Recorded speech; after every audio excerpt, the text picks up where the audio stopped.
Hecate, or Hecate, or however you want to spell her name.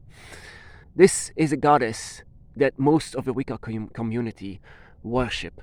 She is very much worshipped to this day as a goddess of fertility, of female energies, of the triple moon, or the moon itself, the moon that rises, the moon that disappears, of necromancy, of the souls that needs to be guided. She is the goddess of a lot of things, and she's in the Greek mythology. She's been seen as side of Hades. Hades is also the one that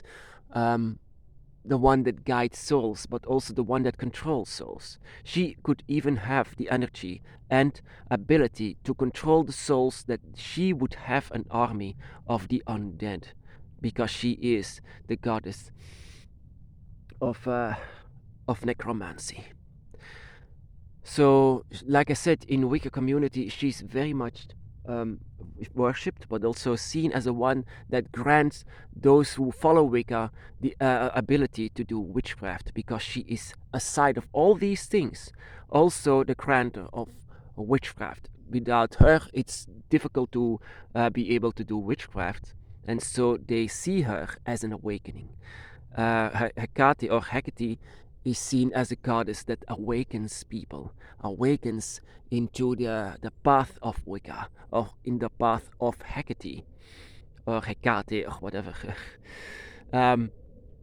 Also, like I said, very much female energy. So the majority of the followers of Hecate is, of course, a female, with some that are male as well, but that all has to do with our male counterpart that is a bit lesser in the status, that is the horn god, that is also sometimes seen as the one that is always next to her and always tries to balance her energies of female energies. She's also one with nature and can be seen as a female dog. A female dog is most of the time her image, but also the image of a woman with three faces. Three faces that look in three different directions. To see what's happening, but also the phases of the moon. It always has to do with beginning of life and end of life. That is what Hecate always stands for. And I understand very much that a lot of people still worship her until this day. I mean, she's not a god or a goddess that demands worship, just like most of the people on a different kind of spiritual path, or an alternative spiritual path. Most of these people, they have an awakening of something that they didn't realize or felt in the beginning, but then of course they have this awakening, and after the awakening they meet their goddess, and in this case it was Hecate that awakened a lot of people into the path of Wicca. And I understand very much why a lot of people just don't like on the Dragon's Path, that they don't like the fact that it's being called Wicca. But like I said, the people that were actually searching for the dragon, they always searched for answers with people, and so they were very much attracted to magic and witchcraft. They thought that maybe these people that were using witchcraft could also help us in our path, because we are very much attracted to witchcraft. Hecate followers always like Hecate, whatever. In Wicca, they also use witchcraft. They use manipulation. That is where we are attracted to open up the gates. But we didn't know, of course, in the beginning, to open up gates. We didn't know anything. But we are always attracted to something like this. That is always a gift from a goddess or a god, or the one that awakens us, why we are awakened. Of course, I searched and searched and searched, and I always said it's not really for me, Wicca, because all of these people just laugh at me when I say dragon, because I feel a dragon. And I also want to use witchcraft to be able to feel the dragon once again, but they didn't see it as something serious. They were always honoring Hecate, and I didn't really care for Hecate. Of course, I knew that she must be a very powerful deity, and some people thought that I was being awakened by her as maybe the horn god as her male counterpart. But what I said to them is that I feel very much a god-like female energy. And they thought that it was going to be Hecate that is the one that awakens me and made me interested in doing witchcraft. But it didn't work out at all. So there was a missing link that I didn't know what it was.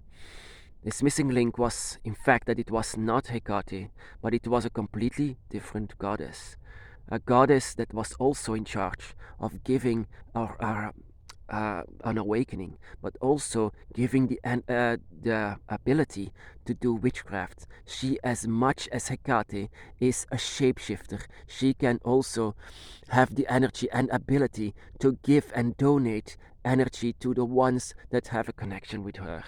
Just the same as Hecate, she also did the same as her, as she also was able to guide souls, to guide energies, to be a guide to inside of the great void. That is also what they said about Hecate, that she was next to Hades. Hades is another word of the ruler of the underworld. Well, on the side of my goddess is also the ruler of the underworld, being called Leviathan, but she is named Tiamat. Tiamat, and is just one of the many gods that draconic Wicca can have, or what I also call the path of the dragon, as they just don't want to hear the name Wicca.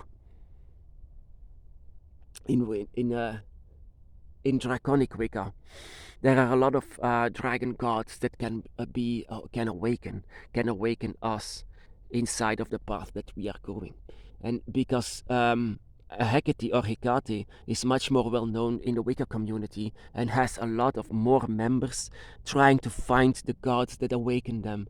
Sometimes in Wicca, it is not Hecate that awakened them, but a complete different god. So we, as well as them, should be able to open themselves up to people who are really attracted to witchcraft.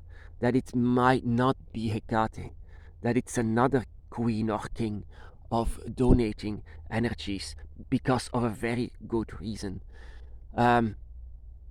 Because of a reason to awaken them that has a connection with them, that they want to communicate with. Hecate is a very interesting story. I didn't know about her until recently. You know, they said something about her once I was connecting with these people that worship her, but outside of the being one with the four elements and using witchcraft, this witchcraft was not being used well, in my opinion. It's not being directed to the dragon just like I want to.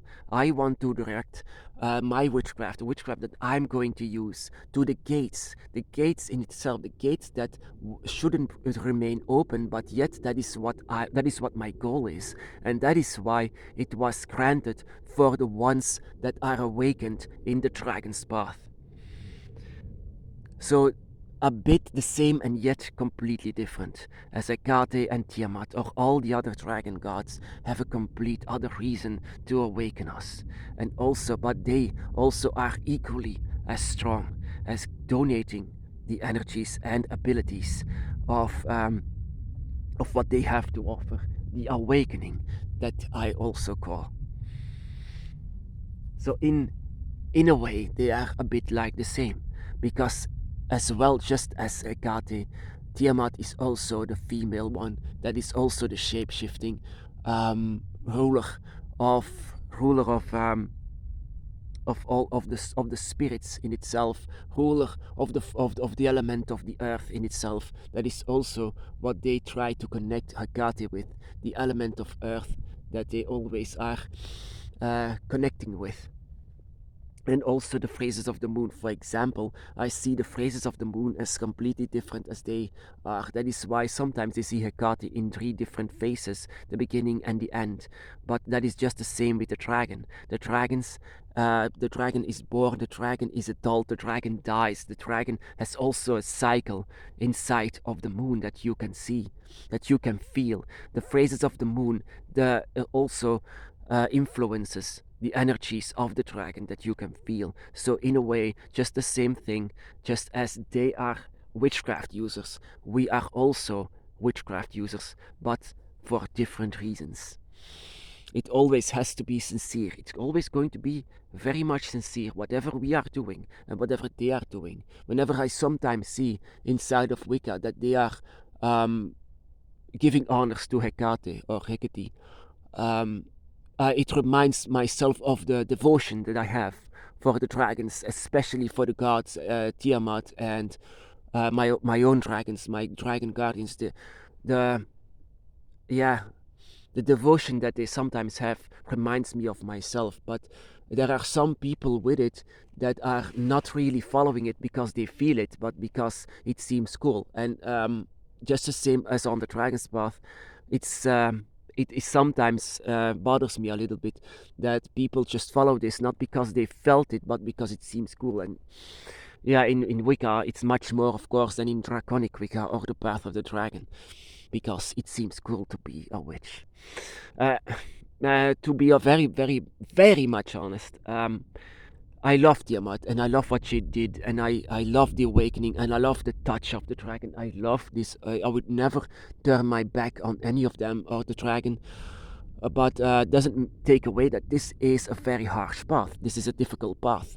This is a difficult path in the mind. This is the difficult path for psychological. This is going to be very difficult because especially draconic Wicca or the Path of the Dragon is a solitary path, so we have to do this by yourself, by alone, so that we can understand our dragon. In Wicca, they have one goddess, so this goddess can be it has rules. It has clear rules. While the path of the path of the dragon or draconic Wicca or Tiamat or the other dragon gods have complete different kind of rules, or rules that is very personal just for you. In Wicca, it is centered around everyone. Everyone has to follow this one rule, but we have our own rules that we have followed, just like we follow our path. So just the same, that we have to find the path that we are taking on. And if we are very interested into do witchcraft, then wonder yourself, why do you want to do witchcraft? Why do you want to use magic? Why do you want to use manipulation? That is also what I said. I want to use this to be with my dragon, and that is it. I'm not going to use this to color my hair or to win the lottery. I'm going to use this with a lot of respect for dragon and nature, because I felt that I am being awakened by a goddess named Tiamat. You might be awakened by Hecate, and somewhere we are both witchcraft users. And I respect this very much, that they are being chosen somehow by a goddess, just the same as we are being chosen by gods in itself. Or maybe can be said the embodiments of the elements of the earth. It's very beautiful. It's very nice to see this, and it's an honor for us all, of course, if we are being awakened and we can feel it all once again. But like I said, it's being a witch is not cool. Being a witch, or in this case, our case, being a dragon witch and being touched by dragon gods, you should love it. You are one. You are a bit home now. You are now in connection with the dragon realm, the fifth gate. Now you are in connection with draconic witchcraft and your own spirit that is being awakened. But in a way, your search, it's going to be very difficult sometimes. Of course, also very satisfying, but also very difficult in psychological terms sometimes. But yeah, you cannot be prepared for what is coming, of course. So that is why we don't have leaders or something. It's all about ourselves. It's all going to be ourselves. And when you are also attracted to witchcraft, then wonder what you want to do with this witchcraft, what you want to do with it. Most of the time, your desires to use witchcraft is leading you to the God that is going to awaken you.